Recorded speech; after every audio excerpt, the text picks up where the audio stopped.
আসসালামু আলাইকুম রহমতুল্লাহ বরকাত। আসসালামু রহমতুল্লাহ বারাকাতুহু। জি বলেন।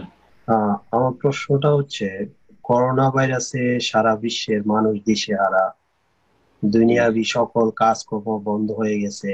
করোনায় আক্রান্ত রোগীর কাছে না যাওয়া এবং তার কাছে আমরা গেলে আমাদেরও হতে পারে। আসলে কোরআন হাদিসে এই ছোঁয়াচে বলতে আহ, কি বলা হয়েছে, কিছু বিস্তারিত একটু বলবেন কি? জি, বিস্তারিত বললে তো একটা লেকচার লাগবে। আমার একাধিক লেকচার আছে ছোঁয়াচের ওপর, তো ইউটিউবে পাবেন হয়তো। নবী সাল্লাল্লাহু আলাইহি ওয়াসাল্লাম প্রসিদ্ধ হাদিস লা আদওয়া ওয়ালা তিয়ারা, সংক্রামক বলে কিছু নেই, বা সংক্রামক রোগ বা সংক্রমণকারী রোগ বলে কিছু নেই, ওয়ালা তিয়ারা আর অলৌকিক লক্ষণ বলে কিছু নেই। এইভাবে হাদিস রয়েছে রাসূলুল্লাহ সাল্লাল্লাহু আলাইহি ওয়াসাল্লাম প্রসিদ্ধ হাদিস। এর বিপরীত বেশ কিছু হাদিস রয়েছে, যে হাদিসের একটি হাদিস হচ্ছে লা ইউরাদু মুমরাদুন আলা মুসাহ, অসুস্থ ব্যক্তি, আক্রান্ত ব্যক্তি সুস্থ ব্যক্তির কাছে যেন না যায়। তাহলে বোঝা যাচ্ছে কেন যাবে না, যেতে কেন নিষেধ করছেন, তাহলে নিশ্চয়ই আশঙ্কা আছে তারও আহ, আক্রান্ত হওয়ার, সেই জন্য। দ্বিতীয় হাদিস, রাসূলুল্লাহ সাল্লাল্লাহু আলাইহি ওয়াসাল্লামের কাছে সাকিব গোত্র তাইফ এলাকার লোকেরা বায়াত করার জন্য, ইসলাম গ্রহণ করার জন্য আসলো। তাদের মাঝে একজন লোক ছিল কুষ্ঠরোগী, কুষ্ঠরোগী ছিল সে। রাসূলুল্লাহ সাল্লাল্লাহু আলাইহি ওয়াসাল্লাম তার কাছে আগে বলে পাঠিয়ে দিলেন, সে যেখানে ছিল, যে ইন্নাকাদ বায়ানাক, হ্যাঁ, ফালা তারজি, তুমি আর আসিও না, তোমাকে আসতে হবে না, তোমার সাথে আমি কথাতে বায়াত করে নিলাম, না দেখা সাক্ষাৎ করে হাতে হাতে না দিয়ে তোমার সাথে ইসলামের বায়াত করে নিলাম। ইসলামের বায়াত ছিল। হ্যাঁ, তো এই করেছেন। তাহলে এইসব হাদিসগুলি কি প্রমাণ করে? আর তৃতীয় হাদিস সহিহ বুখারীতে রয়েছে, ফিররা মিনাল মাজলুম ফিরারাক মিনাল আসাদ, কুষ্ঠরোগী দেখলে ওইভাবে পালাবে যেভাবে সিংহবাগ দেখলে পালাও তোমরা। সিংহবাগ থেকে যেমন পালায়ন করো যান বাঁচাবার জন্য, ঠিক তেমনই তোমরা কুষ্ঠরোগী দেখলে পালাবে, কাছে যাবে না। তাহলে আগের হাদিস আর এই তিনটি হাদিস সে সমন্বয় করতে হবে।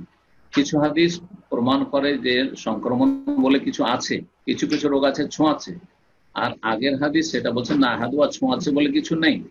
তাহলে কি বলবেন? এর সমন্বয় হচ্ছে যে কিছু কিছু রোগকে আল্লাহ সৃষ্টি করেছেন, আল্লাহ সবকিছু সৃষ্টি করেছেন, যেগুলি ছোঁয়াচের চরিত্র আছে, সেগুলি হচ্ছে মানে সংক্রামক রোগ। কিন্তু এটা এই হাদিসগুলি দ্বারা প্রমাণিত হলে এই জন্য নিষেধ করা হচ্ছে ওদের কাছে যেও না, বা রোগী মানুষ সুস্থ লোকের কাছে যেও না। আর যে হাদিসে বলা হয়েছে যে লাদুয়াদ, ছোঁয়াচে বলে কিছু নেই, তার মানে এমন রোগের মধ্যে ক্ষমতা নেই প্রাকৃতিক ভাবে যে রোগ নিজে সংক্রমণ করে যাবে, ইল্লা বিইজনিল্লাহ, আল্লাহর অনুমতি ছাড়া। এইভাবে ওলামারা সমন্বয় করেছেন যে কিছু কিছু রোগ আছে যে রোগগুলি সংক্রমণ করে থাকে, কিন্তু আল্লাহর ইচ্ছাধীন, আল্লাহ চাইলে করে, না হলে করে না। এই জন্য অনেক সময় দেখা যায়, আমার মনে পড়ছে, আমার 14-15 বছর বয়স, তখন আমার মামার বাড়িতে আমি থাকতাম, মাদ্রাসায় পড়তাম। ওই গ্রামে কলেরাতে 10-15-20 জন লোক মারা যায়।